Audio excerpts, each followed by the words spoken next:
नारायण नाम की महिमा। किसी गांव में अजामिल नाम का एक ब्राह्मण रहता था। वह काफ़ी गुणी ब्राह्मण था। वह प्रतिदिन ईश्वर का पूजन तथा भजन करता था। उसकी पत्नी बहुत सुंदर तथा सुशील थी। उस ब्राह्मण के 9 पुत्र थे। एक दिन वह ब्राह्मण नित्य क्रिया से लौट रहा था कि जंगल में उसे एक वेश्या का घर दिखाई दिया। उस ब्राह्मण की नीयत बिगड़ गई। वह ब्राह्मण उस वेश्या के घर में गया और बोला कि मैं तुमसे शादी करना चाहता हूँ। मैं तुम्हें बहुत सुखी रखूँगा, तुम्हें किसी भी चीज़ की कमी नहीं होने दूंगा। वह वेश्या ब्राह्मण के साथ रहने को तैयार हो गई। वह ब्राह्मण उस वेश्या को अपने घर लेकर आया। वहाँ पर उस ब्राह्मण की पत्नी घर से बाहर निकली तो उस वेश्या ने उस ब्राह्मण से पूछा कि यह कौन है। तो ब्राह्मण बोला कि यह मेरी पत्नी है। तो वेश्या बोली कि यदि तुम मुझे यहाँ पर रखोगे तो इसे तुम्हें यहाँ से निकालना होगा। उस ब्राह्मण ने अपनी पत्नी और बच्चों को घर से निकाल दिया।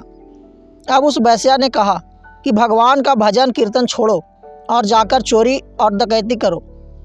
ब्राह्मण ऐसा ही करने लगा। अब पूरे गांव में वह ब्राह्मण बदनाम हो चुका था। अब सभी गांव वाले उसे चोर और डाकू के नाम से जानते थे।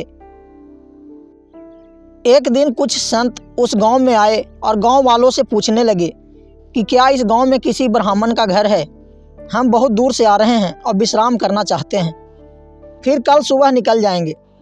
उस गांव में सिर्फ एक ही ब्राह्मण का घर था और वो है अजामिल। गांव वालों ने कहा कि इस गांव में सिर्फ अजामिल का ही एक ऐसा घर है जो कि ब्राह्मण है।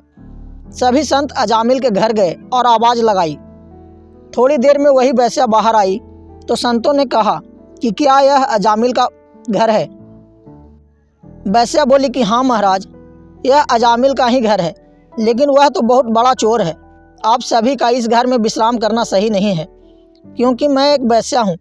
मैं आपको कुछ राशन सामग्री दे देती हूँ, आप उस पेड़ के नीचे बना खाकर आराम कर लीजिए। सभी संत मान गए और उसी पेड़ के नीचे खा पीकर आराम करने लगे। फिर शाम के समय अजामिल आया और संतों को देखकर भड़क गया कि किसने तुम्हें यहाँ रोका है, जाओ भाग जाओ यहाँ से। संतों ने उससे पूछा कि क्या तुम्हारा नाम अजामिल है? वह बोला कि हाँ, मेरा नाम अजामिल है। इतनी ही देर में वह वेश्या घर से बाहर निकली और अजामिल से बोली कि क्यों यहाँ पर शोर शराबा कर रहे हो? इन सबको यहाँ पर मैंने ही रोका है। उसके बाद अजामिल कुछ नहीं बोला।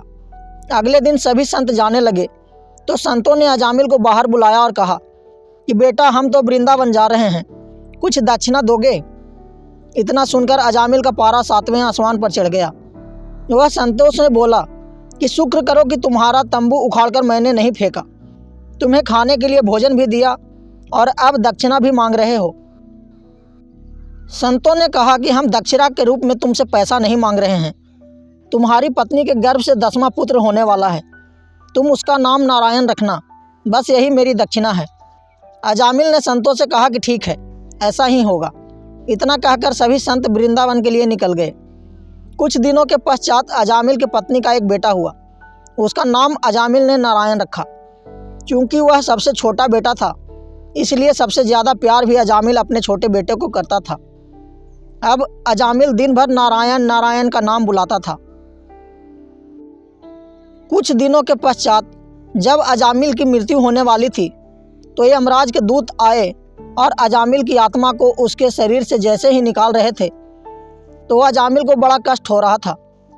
वह अजामिल ज़ोर ज़ोर से चिल्लाने लगा, नारायण मुझे बचाओ। तुरंत ही भगवान के धाम से दिव्य विमान आया जिसमें भगवान के पार्षद बैठे हुए थे। वह अजामिल को अपने साथ ले जाने लगे तो यमराज के दूतों और भगवान के पार्षद में बहस छिड़ गई। यमराज के दूतों ने कहा कि इसने सारी जिंदगी पाप ही पाप किया है, अतः इसे नर्क जाना चाहिए, आप इसे भगवान के धाम लेकर जा रहे हैं। भगवान के पार्षदों ने कहा कि इसने अंत समय में नारायण का स्मरण किया है, इसलिए भगवान ने इसके लिए दिव्य विमान भेजा है। यमराज के दूतों ने कहा कि इसने अपने पुत्र नारायण को बुलाया था, भगवान को नहीं। पार्षदों ने कहा कि नाम तो नारायण भगवान का ही था ना, इसलिए इसे हमारे साथ जाने दो। इस तरह उस ब्राह्मण को मोक्ष की प्राप्ति हुई तथा उसे इस संसार के आवागमन से सदा सदा के लिए मुक्ति मिल गई। दोस्तों, हम भगवान का चाहे किसी भी रूप में नाम लें, वे हमारा सदा हित ही करते हैं। धन्यवाद।